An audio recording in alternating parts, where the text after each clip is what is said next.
without further ado, our great speaker, who managed to attract, I think, the biggest crowd we've ever had. Yes, there's 100 people here. Yeah. Okay, great. Wow. All right. So,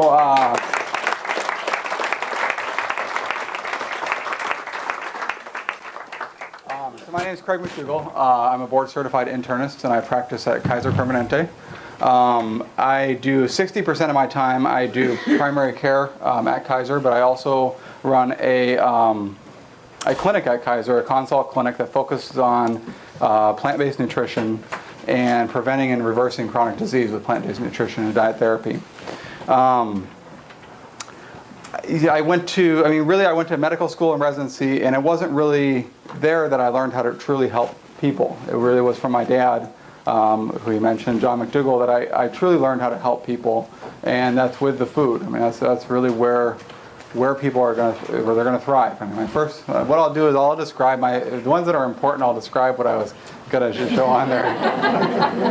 So my first slide was thrive. That's what it said, and so that's the first thing. So when what I was going to talk about today, and what my slideshow really is really what I focus on with my patients when they come to see me, either in my practice or in my consult clinic.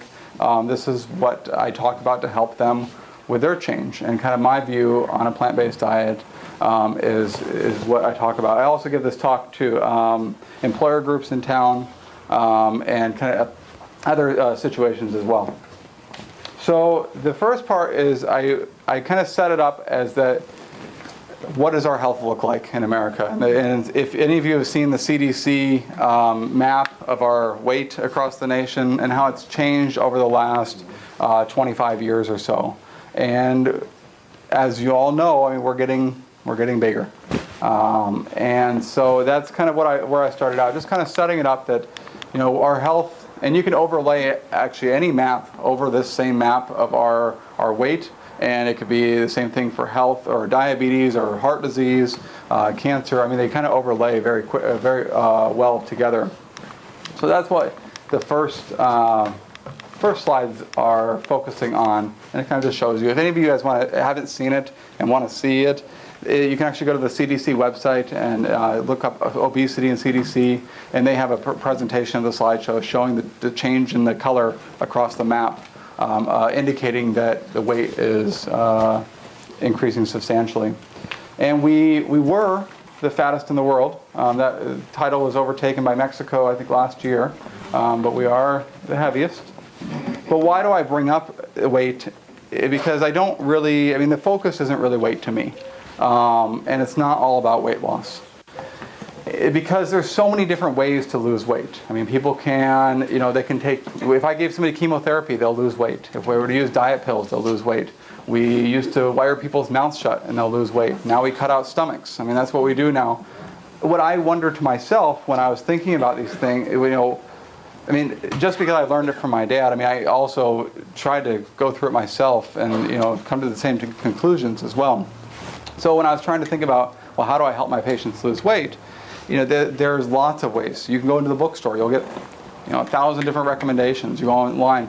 But the question I have is, do they all improve health the same way? And that's where I think the question really lies. Many of my patients, they'll use MetaFast or OptiFast, which are these liquid or, these meal plans, and they'll lose a lot of weight. But did they improve their health? And that's kind of the first question I ask. And that's what I try to do is change the conversation towards, let's focus on your health.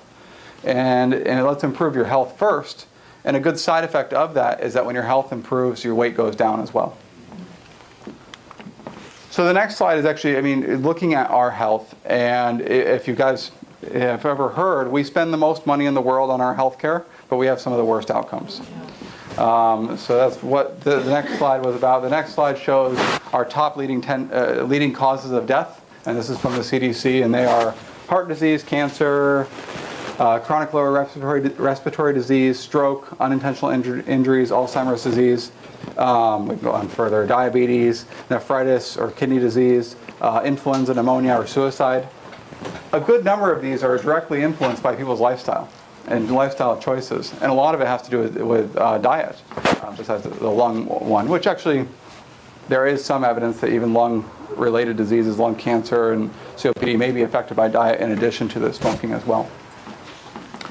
But the tools that were given, and the tools that I was told actually on my orientation at Kaiser, was we need to eat less and exercise more. And that's the tools, or everything in moderation. And so this is a picture of basically the food pyramid in a way. And we have a little bit of meat, a little bit of cheese, we'll have some vegetables in there, maybe even a little sweets in there for you too. So everything in moderation, that'll fix the problems. We've seen how good that's worked out. So the next slide is what is health food? And so, too often when people think about, well, I'll just eat a healthy diet, and that will, I need to change my diet to a healthy diet. And what they focus on are things that I don't think are necessarily what we should be focusing on. I should just switch beef for fish, or pork for chicken, or olive oil. If I just pour olive oil on everything, that'll fix everything. Or let's avoid fast food. That'll do it. These are good steps. I'm not discrediting that they're good steps, and there is some good evidence that Mediterranean diet pattern is a good step in the right direction. And the Mediterranean diet's a good diet, but it's just that people focus on the wrong part of the Mediterranean diet. Instead, we should be focusing on beans and grains and vegetables and tubers. This is what promotes a good diet. Not, that's what promoted the good diet of the Mediterraneans. It wasn't the olive oil. It wasn't the fish. It wasn't the chicken. There was an article published in 2013, July of 2013, in the Journal of American Medical Association, JAMA. And they looked at what is the number one risk factor for death. And the number one risk factor was diet. And this topped tobacco use, high blood pressure, high BMI or body mass index, or basically high increased weight, physical inactivity, high glucose, high cholesterol, and dietary risk was the number one risk of death and disease. So what I would like you all to think about is I'd like to think about what you guys ate, let's just say yesterday, breakfast, lunch, and dinner. And I just kind of imagine what you ate, breakfast, lunch, and dinner. And then I'd like you to think about, what are your goals? Are you accomplishing your goals with what you're eating? What we all must agree upon is that we all must eat. And I think where the disagreement comes on where should be our primary source of calories, whether it's carbohydrate, fat, or protein. And that's where a lot of these differences in diets come from, is where should the primary source of energy comes from. That's where, and I guess the big drastic differences are what I recommend, which is mainly carbohydrates, versus something like Paleo or Atkins, which is, fat and protein. So I think that the food for optimal health is a whole food, plant-based diet, with an emphasis on complex carbohydrates as the primary source of energy, avoiding all animal foods, all oil, and refined sugars and processed sugars. And this isn't just a belief. This is from the 40 years of work that my dad's done and the patients that he's taken care of. This is from the medical literature. This is what it shows. We can look at history. This is what people lived on. They lived on complex carbohydrates and plants. Most of the American diet is processed food and animal food. So the next one's a cartoon. I don't know if you guys have ever heard of Dan Ferraro with Bizarro.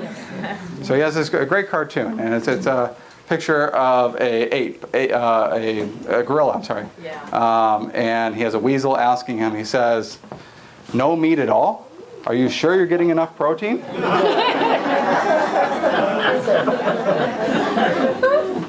The problem that we're dealing with is that every day is a holiday in America for Americans. We start out with Easter for breakfast, eggs and sausage. We have Thanksgiving for lunch, Christmas for dinner, and we top it off with a birthday party. These are supposed to be separated by months, not hours. So the typical American plate, like I said, is about 70% is processed foods and animal foods. We eat about less than 10% of our diet is fresh fruits and vegetables. And the vast majority of our diet should be coming from fresh fruits and vegetables. We'll talk about where I think the source of calories should come from, but it really should be whole foods, whole plant foods, really where our energy should come from. And I believe that the center of the diet needs to be starch. And I use the word starch as a larger term. People like to separate it out into whole grains, legumes, or tubers or starchy vegetables. They're all starch. They all have starch in them, and I just lump them all together. And that's just, really looking at the chemical components of it, is that it is starch. I mean, that's a scientific term for it. And so that's what I've learned from my dad, is really that, the starch is a very important part of the diet. And the reason why, there's a couple different reasons why. One of the main reasons is, it's a good source of energy. And starches aren't fattening. I know people are confused about that, but they're not fattening. They're a good source of energy, though. They keep people sustained, and they give them plenty of energy. People can't live off of fruit. If you were to eat only fruit, you'd be eating every hour of the day to give yourself enough energy to feel well. You can't live off of salad. Salad is a side or a starter. It just doesn't provide enough energy with those green leafy vegetables by itself. And if you're just eating salads, the way that you get enough energy is by putting either oil or nuts and seeds and avocado on it. And so it's kind of in a way a trick. You're tricking your body to get enough energy. And that's why I focus so much on starch. And then focusing on starch allows you to get I think it helps with, I don't really want to use the word adherence, but I think it helps people stick with the diet. Because if you're feeling satisfied, you're feeling well, and it's, you're not having to worry about portions or when to eat and these type of things, and that's what starches do. And so I generally recommend at least 2/3 of the diet be starch. Green leafy vegetables and fruits are very important. They're very important for color, flavor, vitamins, minerals, nutrients. I'm not discrediting them at all. I'm just saying that I don't think they're the primary source of the what's on your plate. So starches are very low in fat. They contain no cholesterol. They contain all sufficient protein that you need, all the essential amino acids. They're very high in fiber. They contain many important vitamins, minerals, and nutrients as well, and they're very satisfying.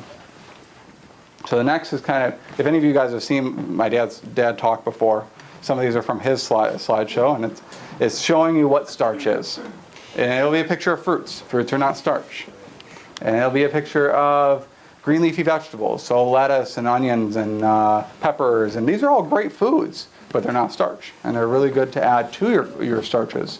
The next one's a picture of a chicken, not starch. The next one's a picture of a fish, no starch there. No fiber there either. No animal foods have any fiber in them. And the fiber is very important for a multitude of reasons, not just for your colon, but it has a lot of good health promoting reasons to have fiber in your diet.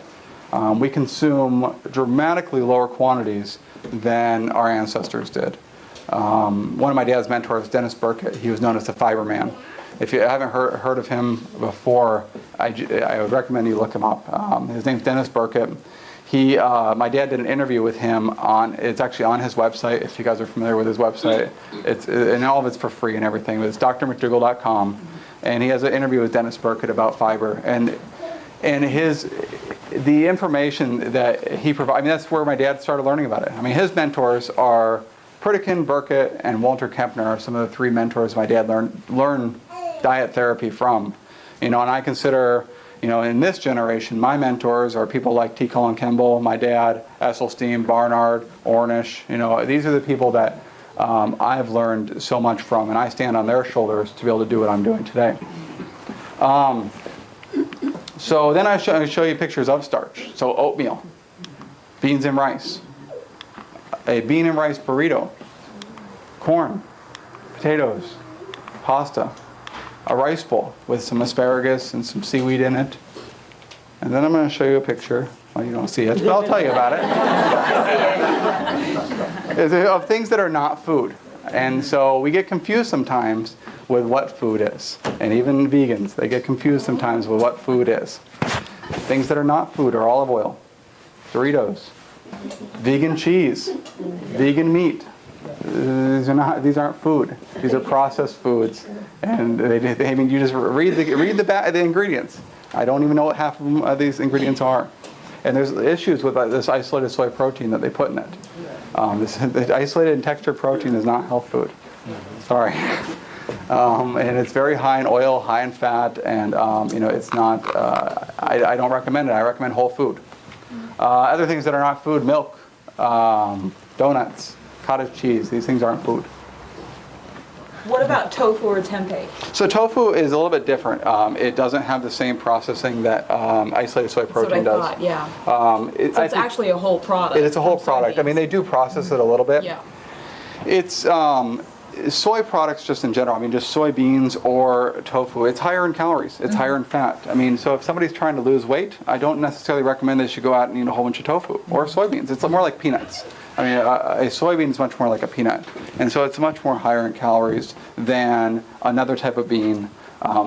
So I mean, I eat tofu. I mean, I think it's good. I don't worry about the health consequences of it. There's some evidence that soy products are good for you, whole soy products that are good for you, but it's the further processing of isolating it. And you said tempeh? Tempeh. I think tempeh is okay. Yeah. It's a fermented product. I think isn't it? but it's the other textured like proteins that are not. We have a tempeh maker in the room. But mainly the tofu is Okay. but I think tofu is okay. It's just not necessarily a diet food. Just like I think that nuts, seeds, avocados, peanut butter, almond butter, I think these things provide a lot of good fats. But it's just that if your goal is to lose weight, that's what I was kind of asking. You know, what are your goals? Are you accomplishing your goals? And if you are accomplishing your goals, then that's great. But if you're like, oh, you know, I'm now a vegan and I want to lose more weight. If you have nuts, seeds, and avocados in your diet, I don't think that's going to help accomplish it.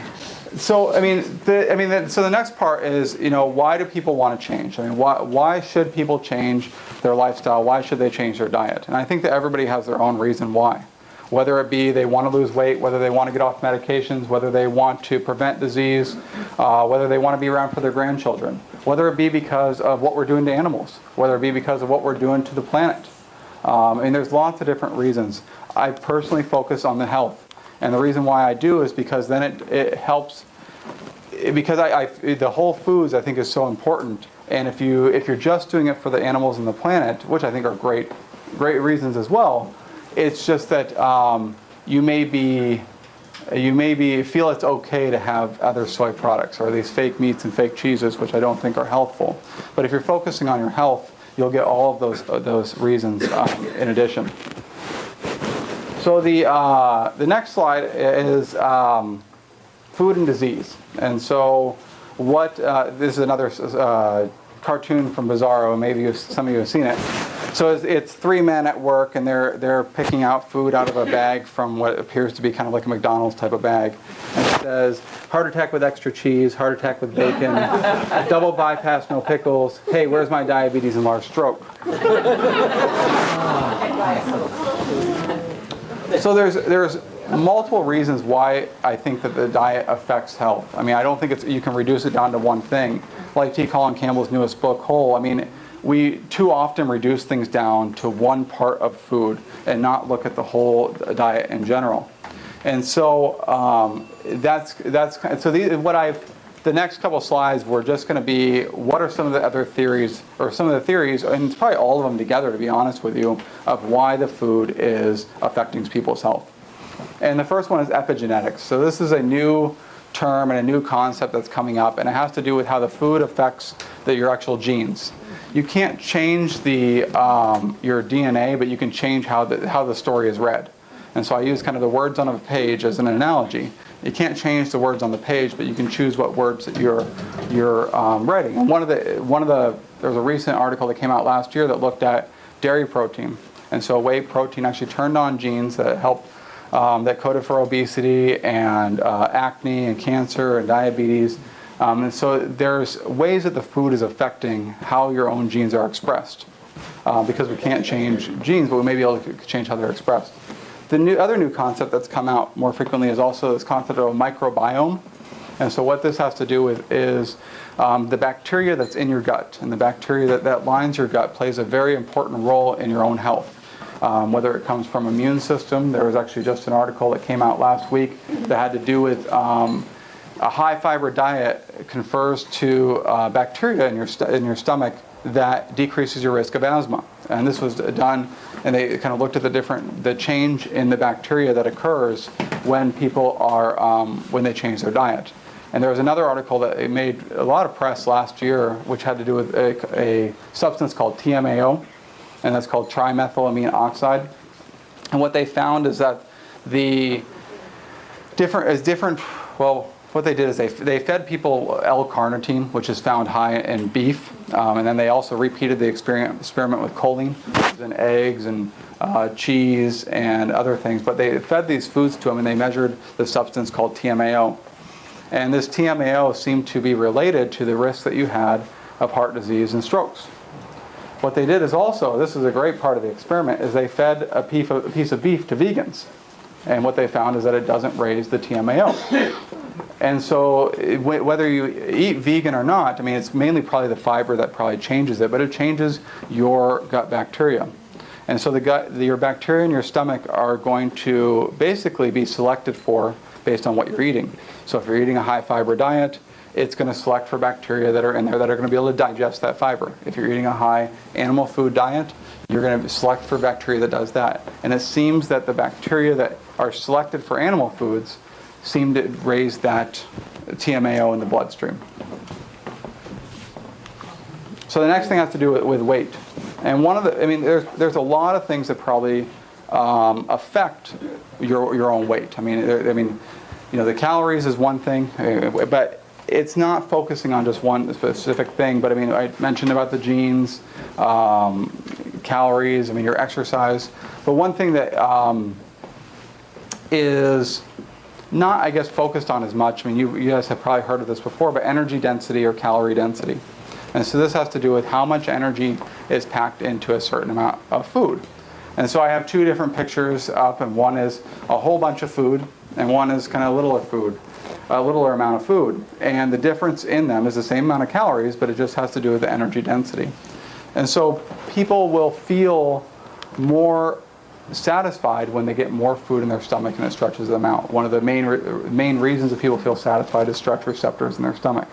And so that's one of these concepts of energy density or calorie density, is why people lose weight when they change their diet to a whole foods plant-based diet.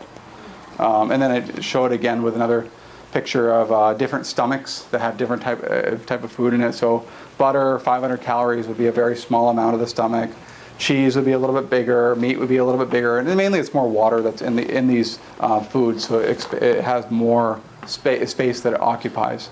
Red meat has more water in it and protein in it than pure butter, which is just 100% fat. And so as it expands, then rice expands the stomach almost completely, 500 calories. Corn, completely. Potatoes, you can't fit 500 calories in the stomach. And the same thing goes with, then I show different amounts of 200 calories of food. So the first one is oil, and it's just a little tiny bit, is 200 calories. Butter, it's like one flat, I don't know. Pat, thank you. Snickers, it's like a quarter of a Snickers bar, and then we get to pasta, which is a little bit more, and then corn, and then carrots. It fills up the entire plate. And then I show a picture of the $6 burger from Carl's Jr. And so that's about 900 calories for one of those. And 900 calories of potatoes would be 6 potatoes. And so you can kind of get the idea of you're not going to be able to fit those six potatoes in your stomach.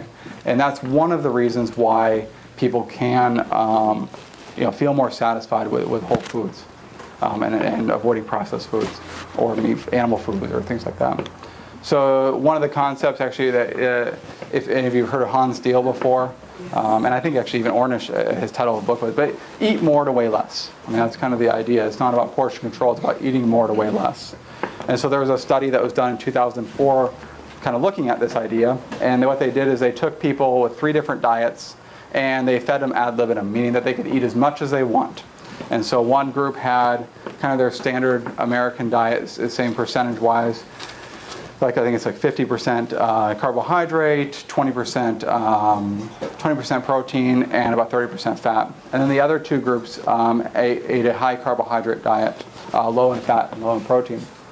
And the difference between the other 2 groups was whether one exercised or not. And after 14 weeks, there was no statistical difference between the actual exercise or not, but there was between the original or the standard diet or the control diet. And so these people were eating as much as they could, as much as they wanted, and they still lost weight. So the next one is actually about heart disease. And so I have a picture of two different arteries. And so arteries are kind of like, it's like a hose or a tube. And the hose, the tube or the pipe gets clogged. And that's kind of what heart disease is. Coronary artery disease is kind of blockage of those arteries. There's a nice picture of one that's clean and one that's a little bit more blocked.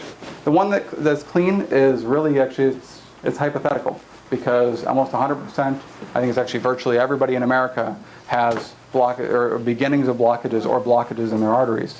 One thing that Esselstyn commonly cites is this article that was published in the 1960s or 70s, where they looked at autopsies of Korean soldiers that died during the Korean War. Actually, not Korean soldiers, American soldiers during the Korean War. And 70% of them already had the beginnings of heart disease. And a good number of them also had full blockages or almost complete blockages of their arteries in their teens and 20s. How a heart attack occurs is that this is what the next slide is that you get these little pimples in the inside of your arteries. And then these pimples kind of burst open, and then you get scarring over the top of them. And then this will continue to occur, and then that'll cause a blockage. It has to reach 70% before you start getting chest pain. And so that's a slow process, but there's also these little pimples that pop, and they block it entirely all together. Those are the ones that cause big heart attacks. Is the pimple of fat that's breaking loose? Well, you can kind of think about it as fat. I mean, it's fat and cholesterol that's been put into the arteries. Mm-hmm. After the injury occurs to the inner lining of the artery, then fat and cholesterol gets pushed into it. Okay. And we call them fatty streaks. And fatty streaks start. That's the beginning. They start when people are in their teens, or actually probably younger than that. Mm-hmm. And then over time, more and more cholesterol, more and more fat gets put into there, and then it creates kind of like a pimple. You can't see them on angiography, the little ones. Mm-hmm. You can see the big ones that cause chest pain, like when you walk up a hill.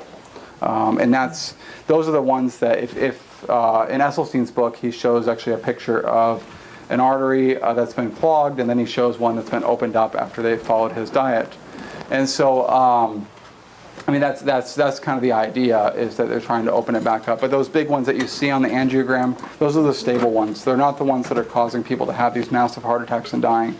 About a half of people, the first sign of heart disease is a heart attack. It's not, I'm going to get chest pain. Isn't it high blood pressure? Isn't that normally? High blood pressure. So I mean, high blood pressure, high cholesterol, high blood sugars, weight. All of these are signs of the same problem, which is a poor diet. They're just signs and symptoms of the same problem. And you fix the problem, which is the food, then the health returns to people. And so that's why commonly when people switch from standard American diet to a plant-based diet, they're able to get off of multiple medications or decrease the number of medications that they're taking, because it's all the same problem. Yeah. So that's why high blood pressure is just one symptom of the problem. The next slide actually is Ornish's study. Dean Ornish did a study in the 1990s where he published the 5-year results, which actually showing the reversal of the blockages within the arteries. And one group followed their advice of the doctors, and the other group followed the advice of Dr. Ornish. And so in 5 years, they started out at an average of 41% blockage, and after 5 years it was 37% blockage, so about 5% decrease in 5 years. Now this is a disease that took your whole life to develop. So I mean, people say, well, why isn't it gone? Well, it's a long time. And then the other group started out at about 40.7, and after 5 years they were at 51% blockage. So theirs increased afterwards. Do you think that with hereditary cholesterolemia that you can also reverse that if it's genetic predisposition or with diet? Most what I've found is that most high cholesterol is not really genetic. It's mostly related to diet. There are people that have genetic predispositions to high cholesterol. And then what I find is that certain people with high cholesterol then develop the consequences of high cholesterol. But there are certain people that have cholesterols in the 300-400s never have a heart attack. I don't know why. I mean, I think it has to do with, there's a much more complex mechanism of why. People that do have high cholesterol, I do what my dad does, I do what Dr. Esselstyn does, is I use cholesterol medications. For people that can't get it down with diet alone, I do use cholesterol medications. I use some medications. I'm sorry? Statin drugs that can- I use statins. I do use statins. And the main reason why I use statins is because I don't think that any of them really have great evidence for. I mean, they're not miracles. I mean, these pills aren't miracles, but I think that it probably is the best. You think it's better than like plant sterols and? I do. I mean, I think that it's probably the best are statins, but I mean that's a soft call. I mean, this is really. I mean, it's really hard to say. But based on what the evidence, and we could go into the pros and cons of the evidence and the bias that's in the evidence and everything, but it seems to be that the statins, and I don't know if it's just because it lowers cholesterol, or is there something other component of the statins that provide the benefit. It's very complex. I mean, my hope is that I don't ever have to use them, but I do use, cholesterol medications. Sometimes I use statins. I sometimes use blood pressure medications. I use thiazides is what I use. That's the type of medication that it is. And sometimes I use diabetic medications. And I use metformin personally. Those are the ones that I typically use as my go-to starting drug. And if I can't get a reversal or prevention of it with diet alone, then I do use them. And I just kind of hope that that's helping. That's the way I practice. So that leads into high blood pressure. High blood pressure is related to the food, and you can lower high blood pressure with changing your diet. And this has been shown for actually a lot of different diets, to be honest with you. But plant-based diet and vegans seem to have lower blood pressure on average and lower medications. Diabetes, so I'm just focusing on type 2 diabetes, which is that you have plenty of this hormone called insulin. So insulin pushes the sugar into the cells, is what it does. It pushes it into the muscle cells and the liver, and that's what insulin's for. If you have what's called insulin resistance, meaning that your insulin doesn't work, that leads to diabetes, and the blood sugars rise in the blood. What people are commonly taught is that carbohydrates cause diabetes, whether it's sugar or anything like that. But I wouldn't say that that's the. You can probably talk to a lot of people that are my patients here, and they can tell you that that's not true. But this has been known for a while that really it's more the fat that causes it, fat that you wear, and also fat that you're eating that causes the insulin not to work very well. And then when you eat sugar, when it's not working very well, then your sugars go up.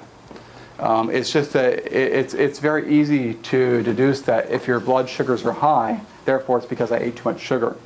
But really our body should be able to handle sugar.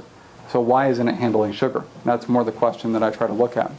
And I think it's, what I find is it's really the fat that makes a big difference. So there was a study that was done in 1927 that a man named Dr. Sweeney, he fed medical students a high-fat diet or a high-carbohydrate diet. And then he did a test called the oral glucose tolerance test, which is they have them drink a sugary drink, and then they measure their blood sugars. And at the end of the oral glucose tolerance test, the students that were eating a high-fat diet had sugars in the 200s after 120 minutes. And then sugars that medical students that were eating a high-carbohydrate diet had sugars that were around 80. And these are not diabetics, these are just healthy individuals. In 1940, very similar results. It was a man named Hemsworth, and he did the same thing. He looked at people who ate a high-fat diet and then did an oral glucose tolerance test, feeding them a sugary drink.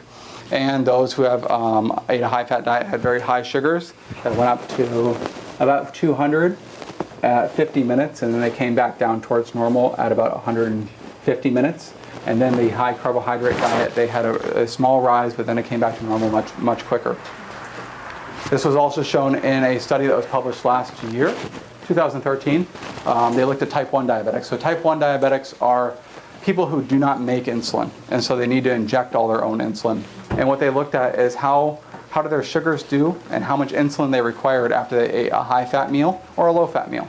And what they found is that if you ate a high-fat meal, the blood sugars are about twice as high on average than the low-fat meal, and then you required about a third more insulin when you ate a high-fat meal compared to a low-fat meal. Were those equal calories? I think they were equal calories. I take that back. I think I want to say I'd have to look back. I look at the study to say how did they do it? Whether equal calories or it was ad libitum eating.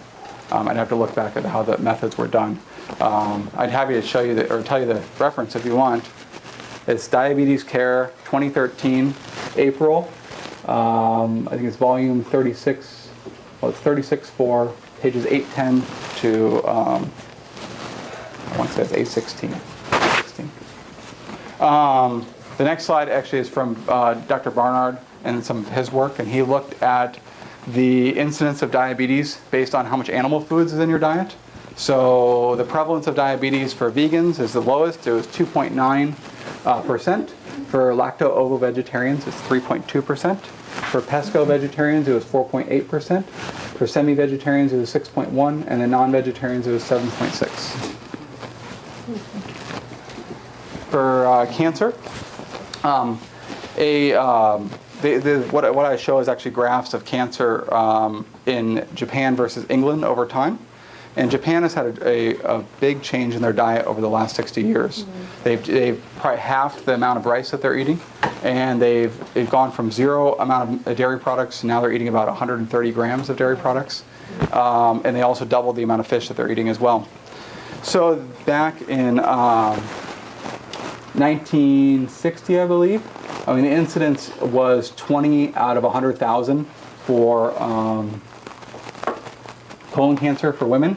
And then in 1983, it was about 50. And then for males, it was about 24, 25 in 1960. And then in 1985, it was about, what is that? I think it's 80 per 100,000. So it's quite dramatically gone up as they've changed their diet to more of a processed diet, animal food diet, getting rid of the fiber in their diet as well. And then I also have here stomach, colon, and breast cancer incidence. Really the focus is on the breast cancer. And this has to do with women who are living in Japan, women who are living in Hawaii first generation, and women who are living in Hawaii second generation. And what this is an indication of is that their diet changes as they move to Hawaii towards American diet, and then from first to second generation their diet becomes also more processed and more animal foods involved. And the incidence of breast cancer was about 12 per 100,000. And then that was in Japanese women. And then in second generation, it was about 80 per 100,000. And this was between 1968 and 1977. So, big difference. And their genes didn't change. That's the point of this, really, is that their genes haven't changed. What's changed is their lifestyle, their environment. Another thing is also death and disability. And so, there was a recent article that was published looking at the Seventh-day Adventist population, the Adventist Health Study, and it showed that people who follow a vegetarian diet have a lower incidence of mortality. Next slide is another cartoon, and this is, what I put as the title was "It's the Food." And so it has a picture of cows and a farmer, and the cow is saying, "We feel really guilty. The fat and beef and dairy is killing you people by the millions. We think it would be best if we went our separate ways." This is another one. This is a cow and a farmer. He's milking his cow, and the cow says, "At your age, shouldn't you be thinking of weaning yourself away from this food onto solid food?" So the next is, I just want to touch a little bit about what I'm doing at Kaiser. So I'm doing a clinical consult service where anybody, any primary doctor, actually any provider within Kaiser can refer somebody to come and see me. And it's for an hour-long consult that I do with them, kind of helping them with dietary change. And then follow-up afterwards, I follow up with them kind of depending on what conditions they have, what medications they have. But I have a full-time nurse care manager that her job is to support all my patients. So she supports them with motivation, also questions that they have, recipe ideas, and then she also serves as a nurse, and she checks their blood pressure, their blood sugars, and then reports back to me, and I make adjustments in their medications afterwards. The education that I provide for them, besides the consult, is also I use my dad's work. So everything that that people need to know is all for free on his website. We have videos and literature, step-by-step for the diet. There's 4,000 recipes on there. And so I use that as the education as a tool for them, because I don't want my patients to spend any money besides on the food that they were already going to eat. And so that's what I really try to focus on. This clinic is really for anybody who wants to lose weight, reduce medications, reverse disease, or prevent chronic disease. That's Only what Kaiser patients? it is only Kaiser patients. It's a Kaiser membership. What's the website again? I don't have, my dad's website? Oh, McDougall. It's drmcdougall.com. Okay. And under the education section is where everything is for free. You can just ignore everything else. So, and then we also show them, he's donated, and some of his colleagues have donated, like Jeff Novick and Doug Lyle have donated books and DVDs to me as well. And so I lend those out to my patients as well, so that they can get further education as well. Just kind of working with their time, working with my time, and so that they can get all the information they need. So that's what the next slide is, just kind of describing what we have as individual medical consultations, ongoing individual support from our team, which right now is just my nurse care manager. Hopefully we'll be getting more people soon. In the future, I hope to do more group educational lectures, group discussions, also cooking demonstrations is kind of my hope in the future. If you ask your Kaiser doctor for a referral, do they have to give it to you? I don't see why they wouldn't. I mean, it would be surprising if they refused. You can self-refer yourself too. How to do that? It's a good question. I can give you the phone number. Self-refer yourself. But it is I mean, right now we haven't really announced it, and that's just mainly because I'm only doing it 30% of my time. And we have 100 people waiting.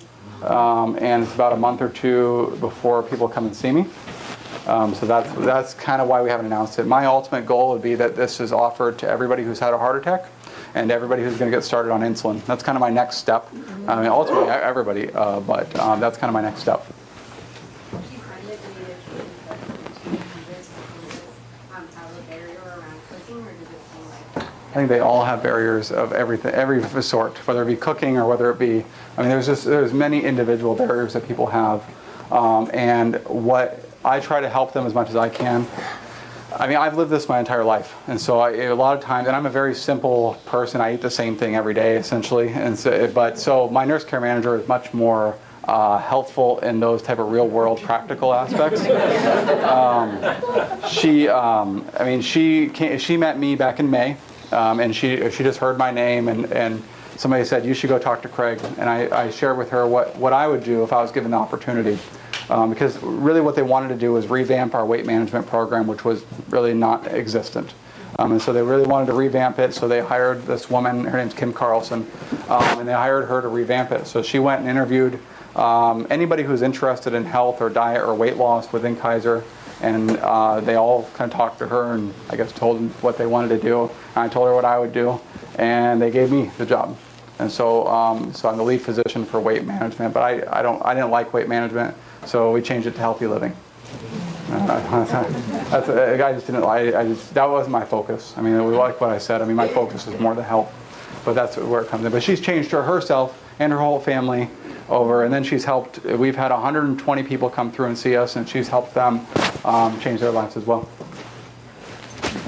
Do you feel like treatment through whole foods, plant-based nutrition is well received within the Kaiser network, and more people are getting on board with this as a legitimate plan? I mean, what I've found is that there's a lot of people who have kind of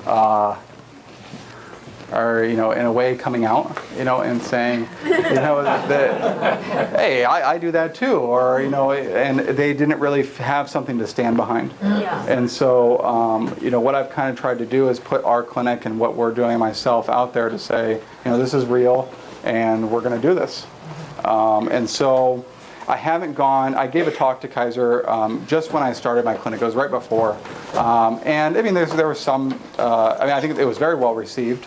I think that just people didn't know who I was. So I didn't have. I think I had 30 or 40 people there, but it was very well received. But I haven't really gone out to every clinic and preach to them or tell them. What I really use is my patients, and I use them to go back and they just see the results, and I don't even have to say anything. They come and see me, and they go back to their doctor on less medications, losing weight, and feeling good.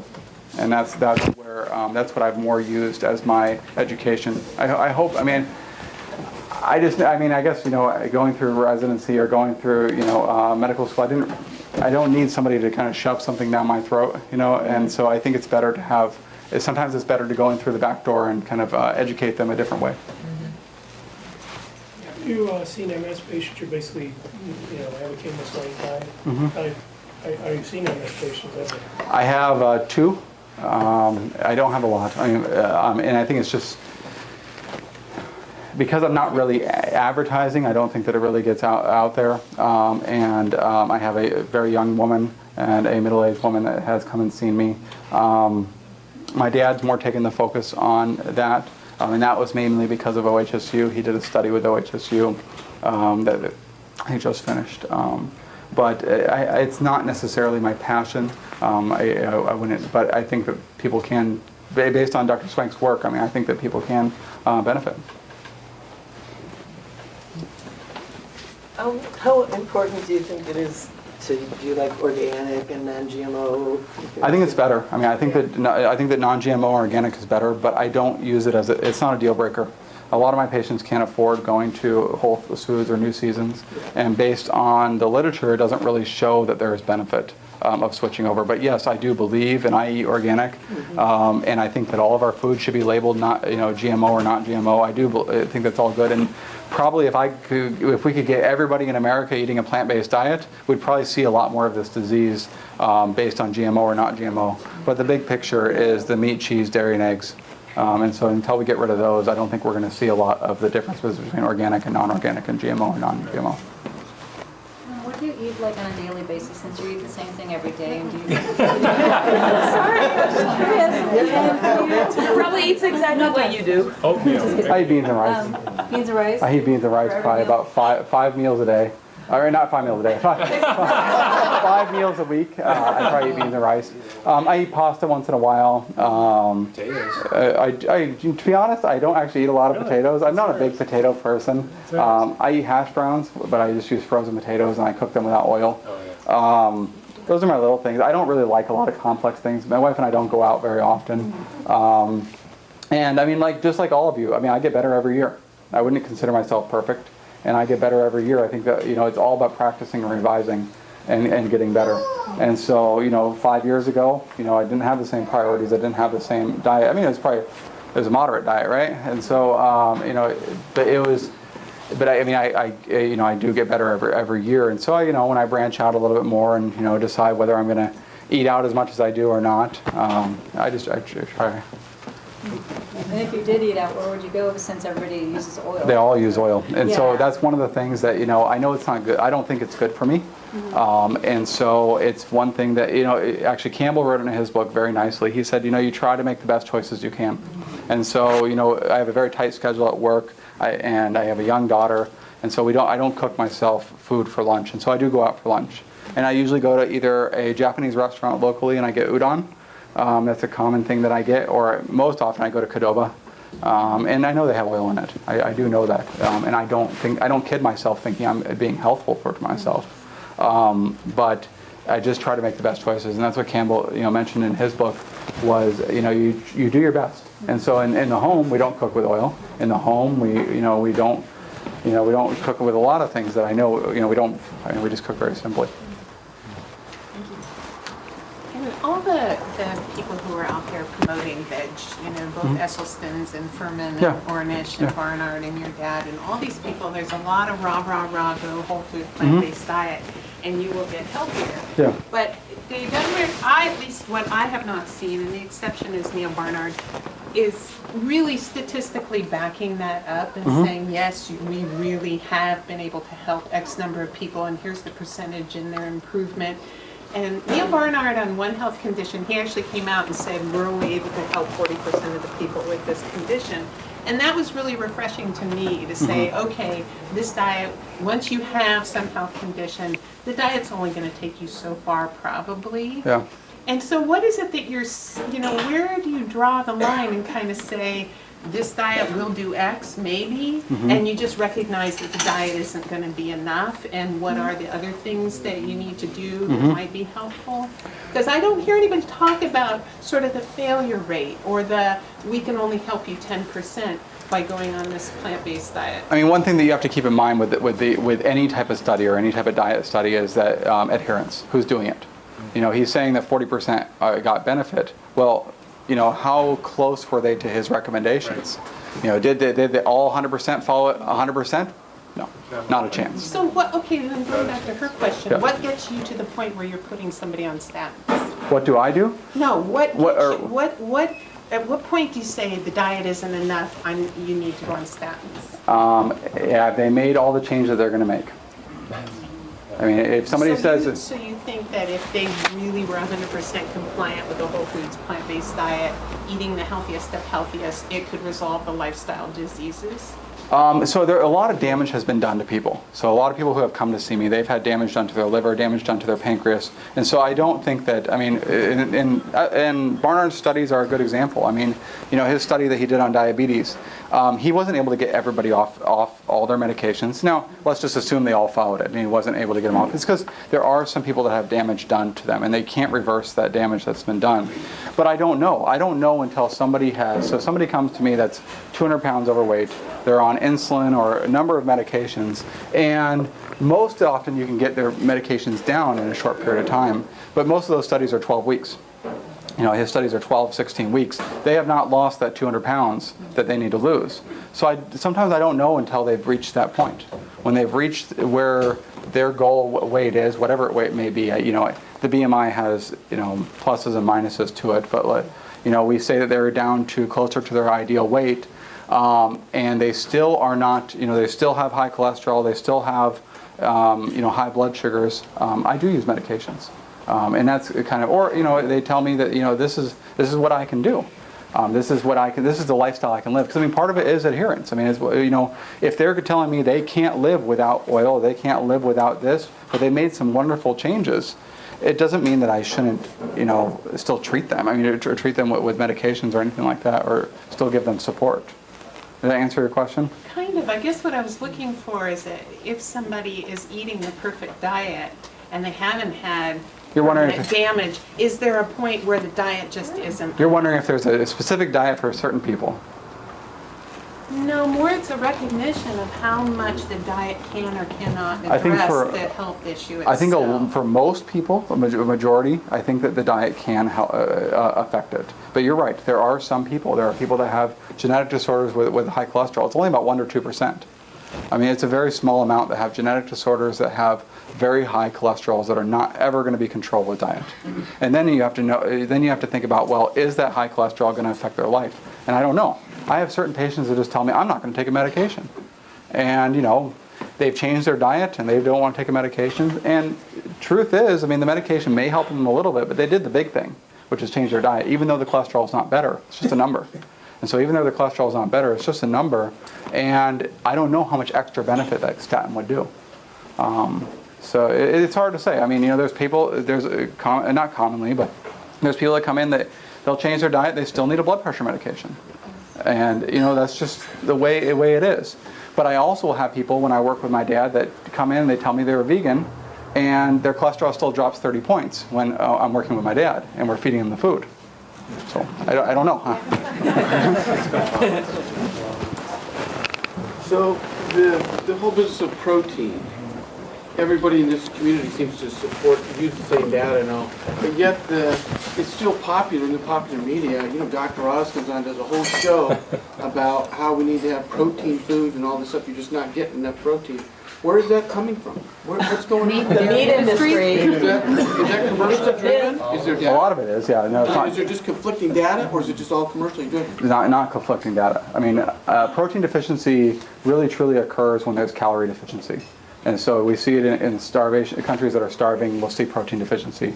The requirement of protein is very, very, very small, and people who eat plant-based in America meet that very easily. And also, there's data that excess protein. We're a country of overnutrition, not undernutrition, and so that's something to keep in mind with supplements, vitamins, everything. We're a country of overnutrition, not undernutrition. Deficiency does not occur in vast majority of situations. So something else is driving that informational. Yeah, it's a big industry. It's a very big industry. And also people have a hard time looking past their dinner plate. Sure. And looking at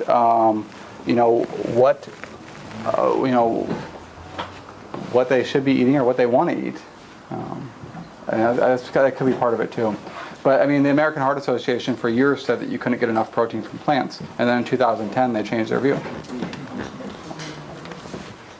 How important is exercise on a plant-based diet? I think exercise is very important, but How much?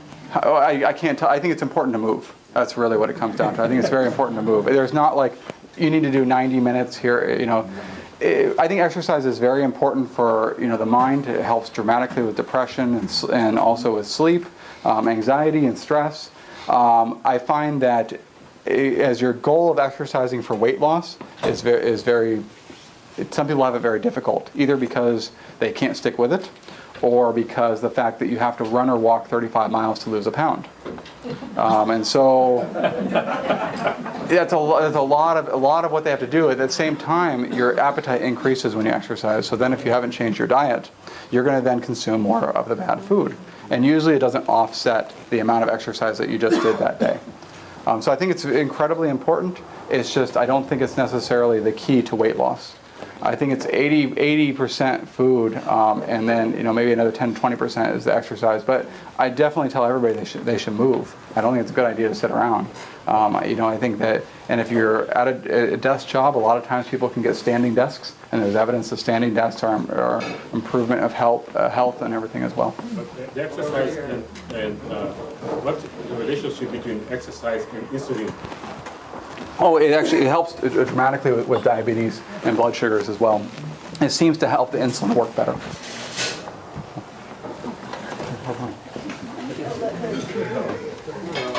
I'm addicted to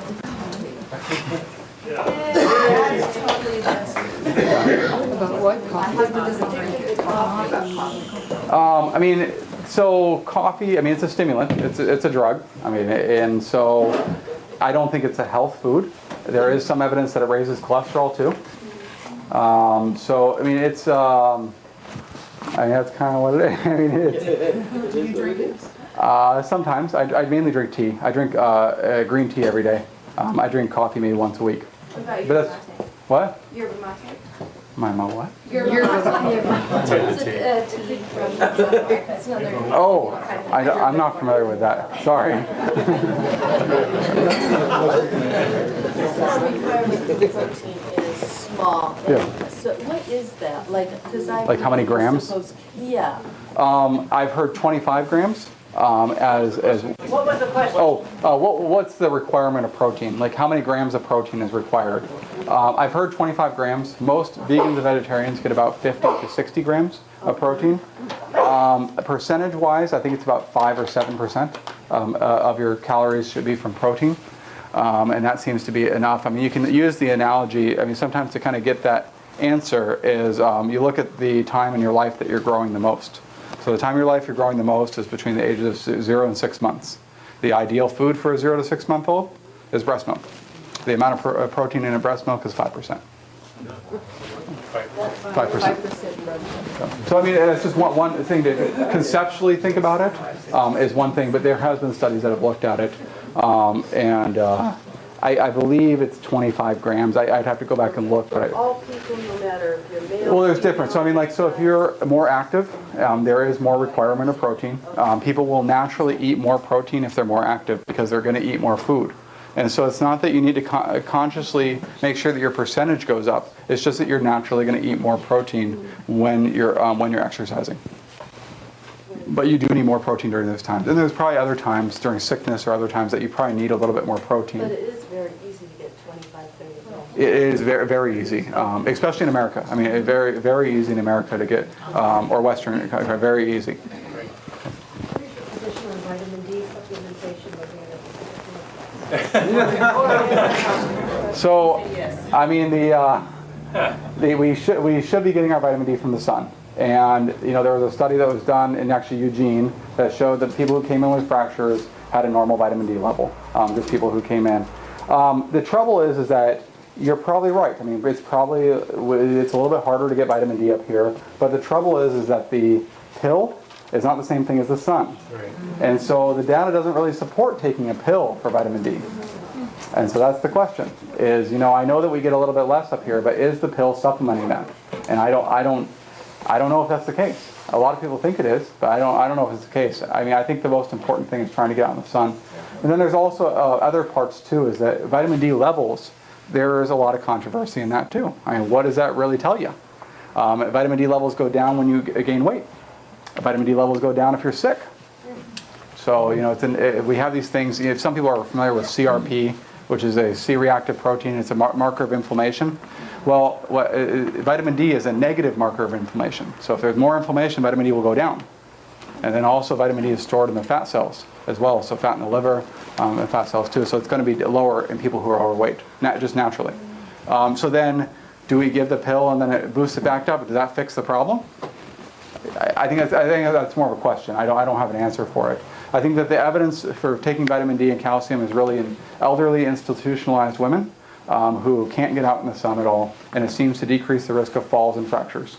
And that's where the best evidence is for those type of women. What about B12?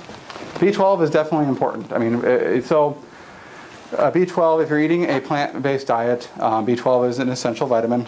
It's not because the diet is flawed. It's just that B12 is made from bacteria, and we live in a very hygienic environment.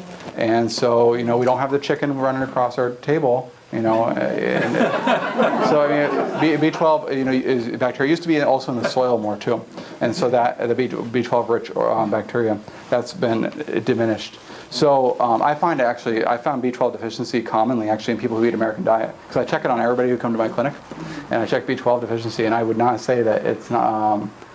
I find it very, very common, you know, lower levels in people who are just eating a plant-based diet, or I mean just a regular standard diet.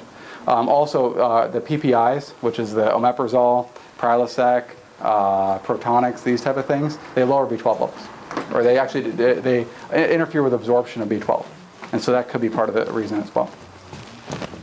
Do you supplement, and if you do, what do you supplement? Like myself? Yes. No. You don't supplement with anything? I take B12 once in a while. Okay. Yeah, I mean, I just started taking it maybe a year or two ago. Okay. I don't know. I mean, I probably should have. I mean, I really should have. I should have been taking B12, and I agree. I agree with all the recommendations. You know, have you ever heard the doctors are their worst patients? I think that was on your father's website. So, should we eat a little dirt with our carrots from the garden? Just take a B12 supplement. I do, but I have veganic dirt in my garden, so Yeah, I mean, I don't know if I mean, I guess if you have enough in there, I mean, like, it may get incorporated into the vegetables itself. I wouldn't risk it. You know, I mean, speaking for me, who doesn't take one, right? But I mean, but yes, I mean, I would never recommend somebody to risk it if they are eating a plant-based diet for greater than 3 years. What about this common narrative that, well, you can't get all the nutrition you need in the foods now because the soil is so depleted, so you need to take some sort of nutritional supplement even if you're eating a plant-based diet? So this may offend some of you, but this actually goes against the argument of eating local. Because you're more likely to have a deficiency in a certain mineral or something if you're eating local, because the soil is then going to be more likely to be deficient in that. So if you're actually eating more diverse, the likelihood that you'll get a mineral deficiency is exceedingly low. But because not all the soil is going to have the same deficiency. But you are right. There is depletion of certain minerals and vitamins in the soil, and it's important. And that may be a reason to eat not local. I'm not trying to say that we shouldn't support our local vendors and everything, but it's just a thought. Not exclusively. Yeah. And organic. Yeah. Organic might be better. Sort of a technical question. You spoke of somebody reports of measuring blockage in the artery. Yep. How is that measured? So what they do is they take a catheter, which is just a long tube, and they go in through the artery in your leg, and they feed it up, and they go all the way up, and then they shoot dye. Which is it's an iodine-based dye, and then they take radiation like chest X-rays essentially, and they look. They can see the arteries, and then what they do is they look at the blockages in the arteries by shadows. So it's quite invasive. Oh, it's very invasive, and there's risk to it. I mean, there's a risk of stroke, there's risk of death. There's some evidence actually that little wire flapping around causes more injury to the cells, and then the fat gets stuck in them, and it causes more of those pimples. And then the radiation too. The radiation also causes injury to the cancer. You know, the cancer, I mean, it's very true, but probably more of an issue is really the direct beam radiation to the arteries is going to cause injury. So. Yeah, if a person has diabetes and they eat a lot of starch, are they endangering their health any No. by doing that, or because their blood sugar goes up? I find that it goes down. Oh. I find that eating a lot of starch, carbohydrates, as long as you remove the fat from it, from the diet, the blood sugars go down. And that's the key part. And so if you eat a baked potato with sour cream, cheese, and butter, your blood sugars, yes, they're going to go really high. And there's some, I mean, I'm not going to completely discredit the glycemic index for potatoes, but for a lot of people, their sugars can be fine eating potatoes. If you happen to be somebody who doesn't tolerate potatoes very well on diabetes, then eat a purple potato or a sweet potato. It doesn't have the same problem. It's more the, it seems to be the white potato has the highest glycemic index, but a lot of people, it's such a great weight loss food because it's so satisfying that, and then when you remove the fat from the diet, it helps insulin work better and handle those sugars that you're eating. Because that's the main thing that we're trying to do is handle the sugars that we're eating, not necessarily just, you know, not eat sugar so it doesn't go up. Because that's the other, you know, divergent is that we get the insulin working better or we just don't eat sugar. And both of them will lower your sugars. One of them I think is good for your health. One of them I question. In the program you're putting together at Kaiser that you're now calling Living Health. Yeah. Is that going to include exercise components, moving components, emotional components, sleep components, and that sort of thing? Ideally, I'd love to have a psychologist. I'd love to have an exercise physiologist. I'd love to have these things. Funding is a little tight, and so I haven't been able to have it. But no, I don't ever plan on having like, you need to go home and do this much exercise. Because a lot of my patients can't do it. I mean, like, you know, I have patients that are basically, their knees are so bad that they can't do much at all. I just want them to move. So I ask a patient, how much, if we were to go for a walk, how far can we walk? And I want you to do that. And that's essentially what I want you to do. I want you to move. Because I think it's very important for your metabolism, blood sugars for people who have diabetes, mental health, sleep, lots of different things that is important. But I can't tell you, you need to go swim for 2 hours when you can't swim. You know, I mean, you have to be realistic with these things, and I feel so strongly that the food is the biggest component. That, you know, exercise is just frosting on the cake. It's just added, you know, it's added benefit. I was wondering if you have a choice between walking or riding an exercise bike, is one more beneficial than the other? Or walking? Maybe walking. I mean, I think it's probably because you're using more muscle groups when you walk. But some people, like the example with knees, I mean, people can't sometimes walk, so a recumbent bike. You can do both. Is one better for yourself? I don't know. Maybe walking. I mean, it's really hard to say which one. I'm not an exercise specialist. I mean, there's probably some people that could answer that a lot better than I could. Back in his question, he said, in order to see if the artery is blocked, you do that. Is there a way for how food would help you to unblock this artery?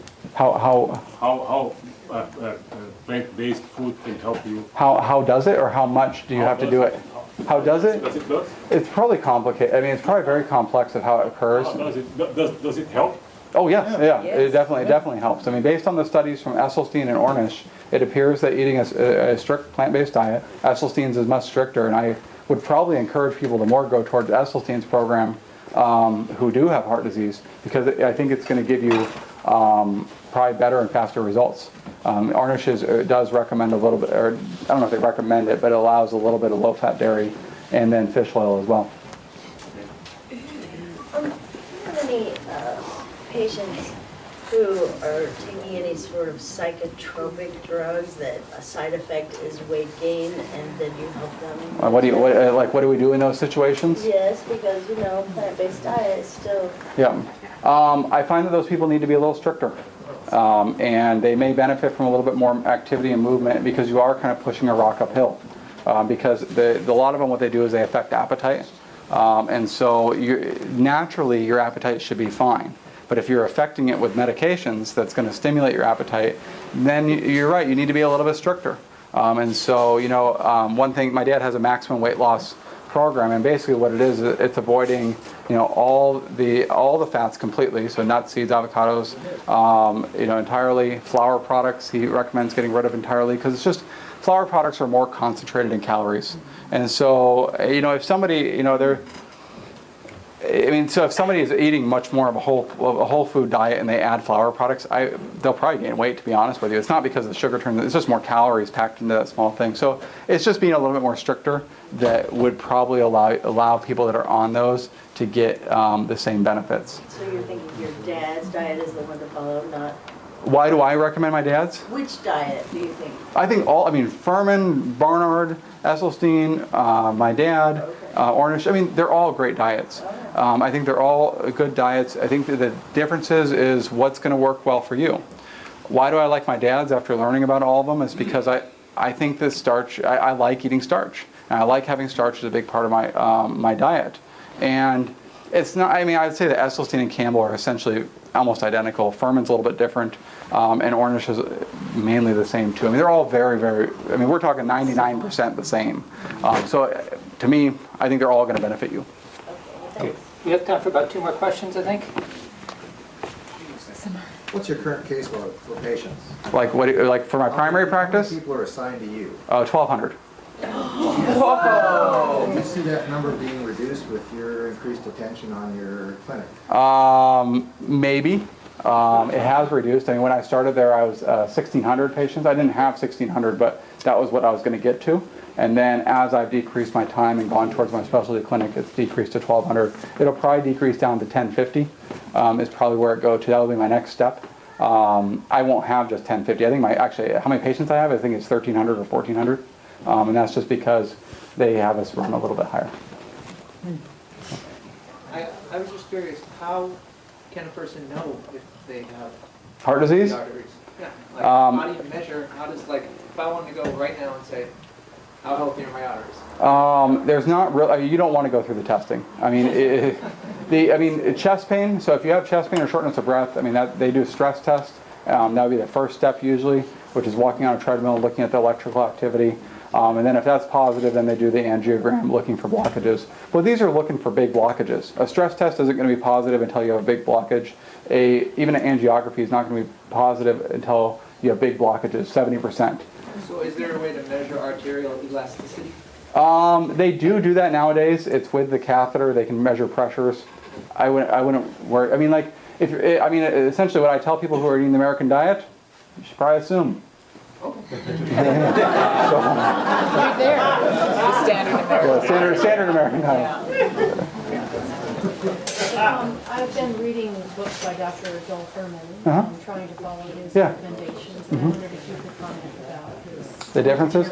I don't, I think that it's a beneficial diet. It focuses on plants. From what I've heard, I've only really heard from my patients is that it's a little bit harder to follow. I can't eat that many vegetables. So that's why I recommend starch.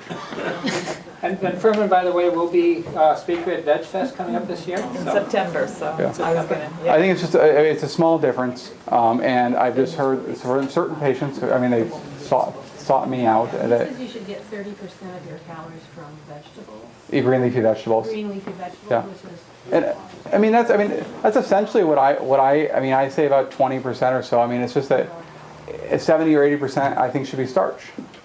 So that's and I don't narrow it down to a certain starch. Because I think virtually they're very similar.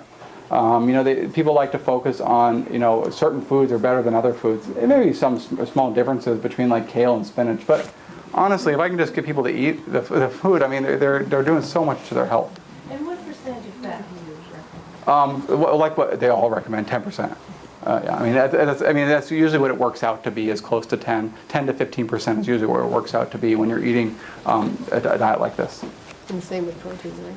Protein, yeah, it's about 10 to 15%. I think there's even an 80, 10, and 10. There's a diet like that. So. You want to do more questions? It doesn't matter to me. Okay. People wanted to go ahead. Cholesterol. Mm-hmm. There's the good cholesterol, there's the bad cholesterol. We've been told this for many years. Yeah. I heard there was a study where they followed people for maybe 30 years with HDL, supposedly good kind, whether it be high or low, and it doesn't matter. Yep. That's what the study. Hans Steele wrote it. So is that true? Yeah, Hans Steele wrote an article about HDL. It was actually published about 2 years ago or so. He's the one that did the CHIP program. Yep. And he wrote about HDL. It seems to be that actually, depending on what your diet is, it'll actually change the forms of HDL. So there's not all HDL is created equal. And so plant-based people, they may have lower total number, but maybe it's better. It seems to be better working. Well, that's what it is with me. I have a very low HDL. All people with plant-based diets usually lower their HDL. HDL usually goes down with eating a plant-based diet, which is okay. I mean, based on Hans Steele's work and other people's work, it seems to be not a big deal overall because your total amount goes down. One thing, Matt Letterman, I don't know if you guys are familiar with him, he was in Forks Over Knives as one of the doctors in there. He said it great. He said, if you don't have as much of the bad stuff around, you don't need as much of the cleanup crew around. So what role does alcohol play in this healthy diet? I would never tell somebody to start drinking alcohol. But it seems to be that there's a little benefit, a small to moderate amount of alcohol. But the amount seems to be no more than 14 drinks a week. That's for men. Women, it's 7. I don't know. I mean, why it benefits is similar to how aspirin benefits, is that it thins the blood. And so if you do have, like, why aspirin works is because if you have one of those pimples that burst, the aspirin's going to thin it so it doesn't cause a complete blockage. And it's the same idea with alcohol. And it's the same idea with fish oil, to be honest, but fish oil doesn't seem to help people. But the idea of fish oil, omega-3s, they thin the blood. It just so happens that the studies don't show that it helps. I'm going to go over here for a second. Sorry. Yes, I wonder if you could comment on the relationship between the condition of your teeth and the heart. I've been reading a lot about that recently. It's more than I know about, but I mean, there's definitely a lot of information coming out about it. I mean, from what I know is that, eating a plant-based diet helps with bad breath. It helps with, it does help with the condition. I mean, sugar is one of the leading things that causes tooth decay. I mean, so I think there's probably a big correlation between your diet and your tooth health. No.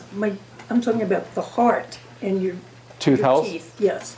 I've been reading a lot about that recently. I mean, there's probably some truth to it. I don't know specifically. I mean, I would imagine there's definitely some relation to it. I mean, there's so many different things of your own, like, signs and symptoms of a poor diet and poor health. I mean, because the same. I mean, poor heart health is the same thing as sugars being high. A recent study that showed that basically erectile dysfunction. If you have erectile dysfunction, it's almost equivalent. Oh, I know not you, but I mean. But it causes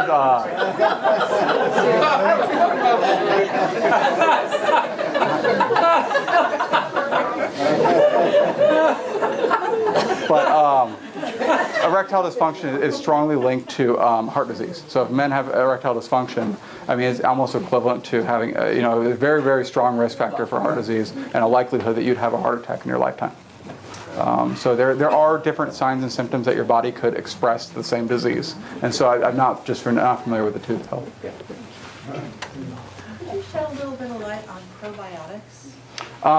Based on what I know about it, they seem to not have any harms associated with them, and there probably is some benefit. There may be some benefit to it. One thing that Michael Greger brings up is he brought up the fact that a lot of the probiotics, they just pass right through you. If you don't have an environment for the probiotics to actually survive, eating a diet with meat, cheese, dairy, and eggs, then it's basically like they just go right through you. So if you want to get the benefits of probiotics, if there is benefit, and there may be some benefit, I mean, based on some of the data, you need to have an environment that they're going to thrive in. I think that most of the bacteria benefits that I mentioned, the microbiome, it seems to be that just if you change your diet, in about 3 weeks, the bacteria will change, just to select what it's for. So. Yeah, I just wanted to comment on that gentleman's question earlier about mineral deficiency in Yeah. the soil. The soils are over-farmed, we know that. And just to be able to stay local, still buy local, an easy way to supplement and get minerals is sea vegetables. Yeah, All that's the good. minerals go down the river into the sea. They get picked up in the sea vegetables. And blue-green algae is another way to supplement. And seaweed is, seaweed is actually a very good source of a lot of different important vitamins and minerals too. So it's a good point.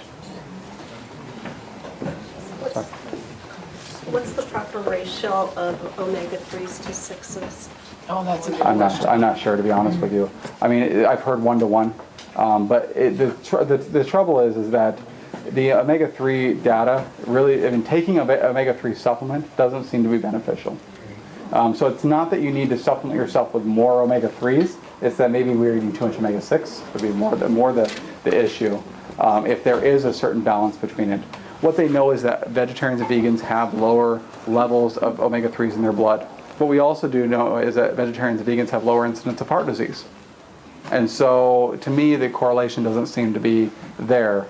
I think that you get, I mean, based on the information I know, is that you get all the essential amino acids you get from plants. You can get them from plants. Only plants make omega-3s, and then they're elongated by animals. Do you think should we use olive oil? I don't think you should use olive oil. It's just because there's no. I don't see any benefit to it. It's just pure fat. When you have a salad, and you just put olive oil at the top. 100% fat. 100% fat. Pure. I don't see any benefit of it. You know, that you're adding any benefit to your health by doing it.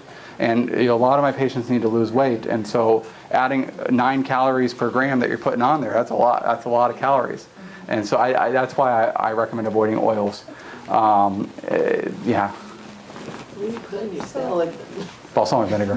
That's all? I mean, you can make a lot of different like vinaigrettes with just balsamic vinegar, garlic, mustard, salt. I mean, there's there's lots of different websites that you can get recipes. I mean, Recipes from your mother on the website. Yeah, there's tons and tons of vinaigrettes. I mean, the dressings are really there. It's just relearning different type of things. But I don't see a point of doing it. So, I had one question, but now that you said that, you're hearing that you need the fats to help absorb some of the nutrients. You'll get plenty of fat. I mean, the fat requirement in your health is very, very, very low. I mean, we're talking like 2 to 3% of your diet needs to be fat, and that's it's almost impossible to not eat that much fat. I mean, the diet that my dad recommends, and most of all of them recommend, is 10%. And then back to the C about the seaweed. Mhm. What about the algae, the bluefin algae? Like supplement-wise, Yeah. I don't personally recommend supplements. I think that eating seaweed is a good idea. I just don't recommend taking a supplement. I mean, I know it's a whole thing, but I mean, I think you just eat the food. And so I think that eating seaweed, eating different types of sea things, I completely agree with that. But I just don't typically recommend eating taking a pill or a supplement. Because many of us have probably abused our bodies for years. When you're making the switch, is there any need to support your liver for like hydrotherapy, Gersten therapy, or anything like that? Okay. No, I mean, the biggest problem that we have in our livers in America is fat. And so becoming one of the leading causes of liver failure and liver transplant is fatty infiltration of the liver, and that's just because of too much fat. And that's the damage that's been done. I mean, not damage, but I mean, scarring can't be reversed, but what can be is that some people get inflammation of their liver from all the fat, and then it can actually be reversed. And I have a gastroenterologist that's told me about his success with normalizing of all the numbers by removing the fat and eating a plant-based diet. Just by eating plant? Okay. Yep. Great. I'm curious if you have a good elevator speech for the paleo diet and all. I'm excited about that. I think the paleo diet has some things correct. I mean, and so the things that I agree with is that we shouldn't be eating processed food, and I don't think we should be eating dairy products. I think the biggest difference between what I recommend and what they recommend is where the primary source of calories should come from. They think it should be animal foods. I think it should be plant foods and starches. That's the biggest difference. Why don't I recommend it? I think that some people actually benefit from it, and that's just because removing dairy and removing processed foods, I think that's a big culprit of people not feeling well. Why do I recommend no animal foods? Is more because of the link of cancers, heart disease, and death, just by having these things in there. I mean, there was 3 studies published, and people can criticize these studies, but 3 studies published that show that people who eat low carb have a higher risk of death. And so I can't recommend it. But they do use grass-fed butter, and they're big on coconut oil, and then they are vilifying grains and. Oh, I know, yeah. So do you have any I mean, points on? I mean, it's just not. I mean, butter is animal food. I don't think it's helpful. And Cholesterol, saturated fat. I mean, a lot of the excuses that people make by following this diet is they discredit. They try to discredit the studies that have shown harms related to cholesterol and saturated fat. or that they say that grass-fed beef is going to be better than regular beef. But studies that have been done in other countries that eat grass-fed beef, they don't have any better outcomes. It's a people love good news about their bad habits, and they're looking for. Another question. It's kind of like threefold. If you don't do fat, what do you think about cooking spray? And also, should people do green smoothies and juicing? So the cooking spray, I mean, the only reason I'd ever say is that if you're really having trouble cooking without oil, so I mean, meaning that everything's getting stuck, then I think that putting a little bit on there and wiping it out is probably one way. I have a certain nonstick pan that I never have to use oil in. And there's ways to cook without oil, add some water or broth in it as well. There's other ways to saute vegetables besides oil. But that's typically what I recommend. And if you can't do that, let's just say you don't have a nonstick pan, putting like a little bit of oil in there and wiping it out would be probably maybe the next best thing. Smoothies, I don't think people should drink their calories. I think you need to chew your food.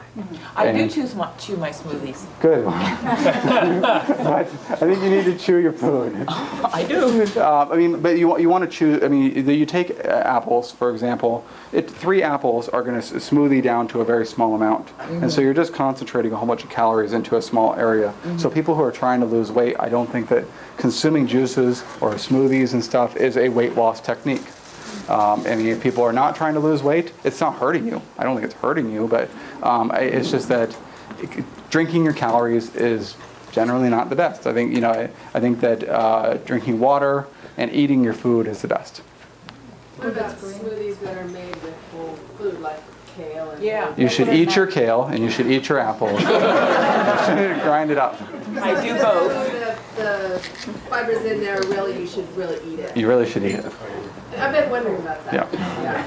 So I mean, not only is it more calories in a small package, you're also breaking down the food into, and I don't know what harm that could be. Maybe it's nothing at all, but it's not how it was intended to be. It was intended to be in its whole form, and so that's what I try to focus on. My husband and I have been plant-powered vegan for a year and a half. Oh, congratulations. And our only regret is that we didn't know about this sooner. So how long is it going to take our bodies to kind of scour everything out? It's hard to say. I mean, if people have been doing this for 50 years, maybe it takes 50 years. I mean, I see that people get benefits right away. It's just like you take a hardcore alcoholic or hardcore smoker; they get benefit pretty directly when you remove those toxins, and so people get benefits really quickly. How long until everything's back to normal? Maybe never. I mean, scarring and damage that's been done. I mean, the body's miraculous and it can heal a lot of things, but I don't know. I mean, I don't really know. I mean, if somebody ate 30 years of the American diet, they'll probably still have evidence of scarring if they were to do scans and everything, 30 or 40 years later. I mean, the most important thing is that you did the big step. Well, we have it for 17 years of pre-diabetic or partial, and I'm no longer. All right.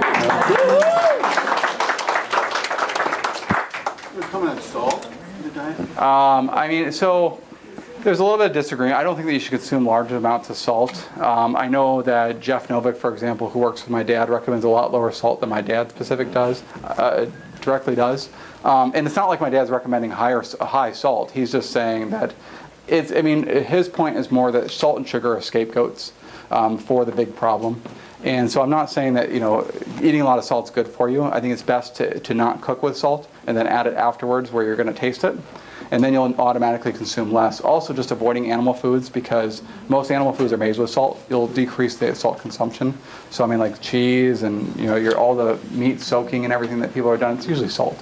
And so just removing those things, you'll decrease your salt content quite dramatically, which may be benefit. I mean, based on Jeff Novick's research, what his conclusions is that, probably there's having low salt is important.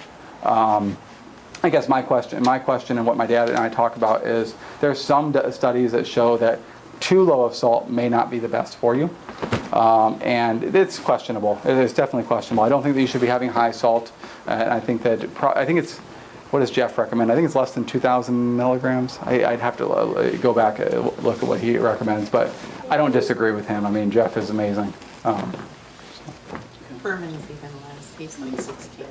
1,600, yeah. And I think that's probably fine too. I don't think, I'm talking like very, very low, like 500 milligrams, maybe not as good for you, like really, really low salt. Yeah.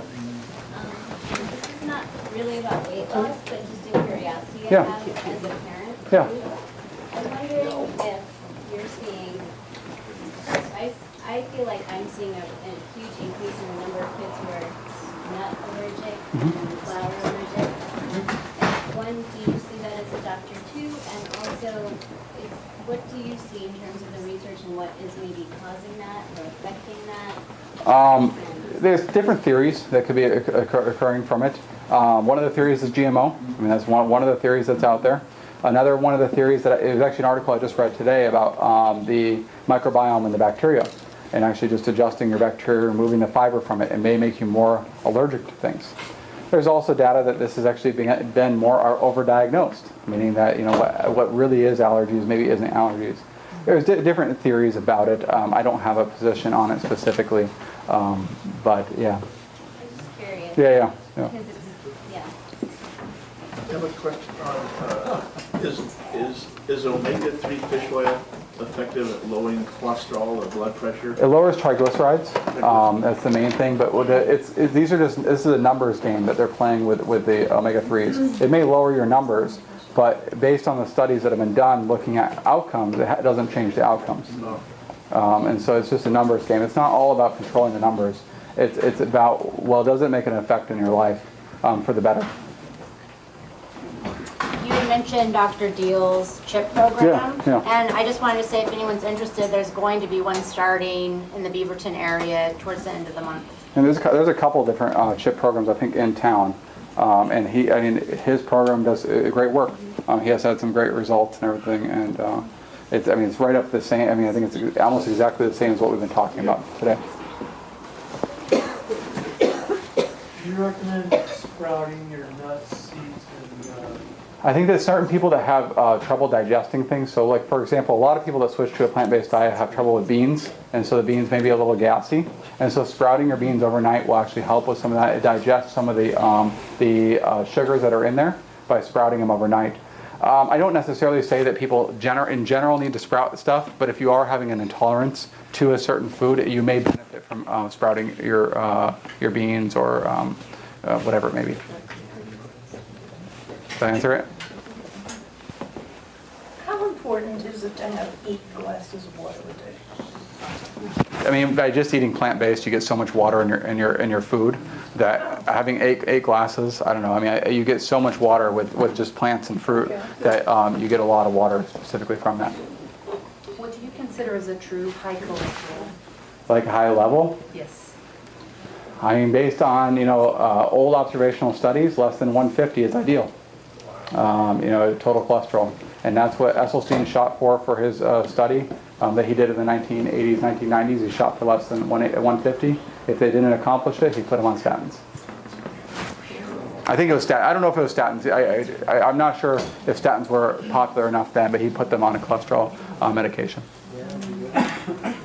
Back to the food allergy intolerances, that sort of thing. So I've been dealing with that for a few years. How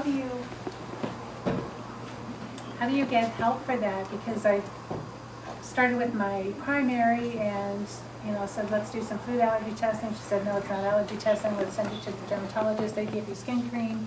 That doesn't help. You kind of play games with your diet to see what does it, what doesn't. I mean, that's part of it. I mean, there's an elimination diet that people can do. And so if you're trying to figure out what food is it, if you don't have food testing, and you can actually look on my dad's website. He has an elimination diet for allergies there. And basically you choose like 3 different foods and you eat that for 3 weeks. And then you see if your symptoms go away. And so it's usually a starch, a green leafy vegetable, and a fruit, I believe. And you eat that for 3 weeks and see if your symptoms go away. Only those 3 foods. Only those 3 foods. And then who do you choose as your physician to help guide you through that? Find another one. That's a good question. I mean, it's not common that people do elimination diets anymore, I don't think.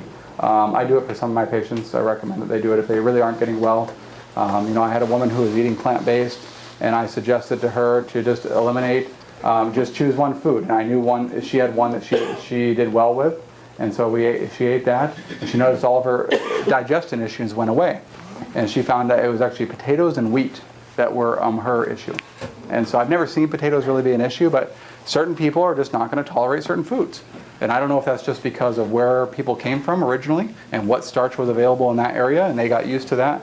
It's hard to say exactly why are certain people tolerant of certain foods. And maybe it's part of the GMO thing that maybe make people not as tolerant to certain foods. But these are the fine details that we do work with. I mean, my dad does the same thing. Is that if the general population, 90% will probably get better with the general diet. But then there are certain people that just aren't going to do well with certain, even plant foods, plant or animal foods. So what happens, I mean, if it's showing up on your skin, what's happening to the inside of your body? It's hard to say. I mean, some things just manifest on the outside. It's really hard to say. Okay. Now I think we should only do one more question. Okay. Do you have any comments about non-celiac gluten intolerance? I think it's probably, from what I've read, it's about 5%. And there's this debate whether it even exists. But it seems to be about 5%. 1% of the population has celiac. Maybe about 5% have non-celiac gluten intolerance. What the cause of why that's increased or why it's there, that's hard to say. Maybe GMOs. I know that there's other estimates that estimate up to 20% or so, or 30%. I see more consistently about 5%. But then it's still, even if we go to 30%, 70% of people will do fine with wheat or gluten in their diet.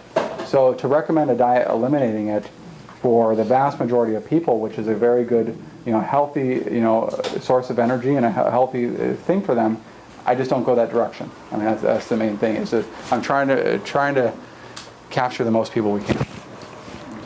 Okay, well, let's thank Dr. McDougall.